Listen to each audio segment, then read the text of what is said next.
PM Modi આજે ગુજરાતના પ્રવાસે સુરત અને દેવમોગરાની લેશે મુલાકાત। પીએમ મોદી આજે ગુજરાતના પ્રવાસે છે। સવારે તેઓ સુરતમાં બુલેટ ટ્રેન પ્રોજેક્ટની સમીક્ષા કરશે। તેઓ ટ્રેન જેવા ટ્રક મશીનમાં બેસીને તેનું નિરીક્ષણ કરશે। બપોરે બાદમાં તેઓ નર્મદા નદીના કિનારે દેવમોગરા મંદિરમાં પ્રાર્થના કરશે। તેઓ બિરસા મુંડાની 150મી જન્મજયંતિ ઉજવણીમાં હાજરી આપશે અને ડેડિયાપાડામાં ₹9,700 કરોડના વિકાસ પ્રોજેક્ટ્સનું ઉદ્ઘાટન કરશે।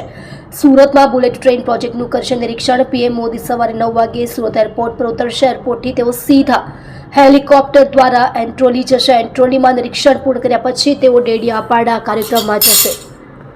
સુરત જિલ્લા વહીવટી તંત્રે આ મુલાકાત અંગે એલર્ટ જારી કર્યું છે। 15 નવેમ્બરના રોજ એન્ટ્રોલી વિસ્તારે નો ડ્રોન ફ્લાઇંગ ઝોન જારી કરવામાં આવ્યો છે। પોલીસ અધિકારીઓ સિવાય અન્ય કોઈ પણ દ્વારા ડ્રોન ઉડાડવા પર સખત પ્રતિબંધ છે। દેવમોગરામાં મંદિરે પીએમ મોદી દર્શન કરશે। પીએમ મોદી આજે આંતરરાજ્ય નિરીક્ષણ કરશે। તેઓ બુલેટ ટ્રેન સ્ટેશનની 45 મિનિટ મુલાકાત લેશે। તેઓ ટ્રેન જેવા દેખાતા ખાસ ટ્રેક મશીનમાં બેસીને તેનું નિરીક્ષણ કરશે। આ પ્રોજેક્ટ માટે બીજું ટ્રેક મશીન ખાસ કરીને અંત્રોલી લાવવામાં આવ્યું છે।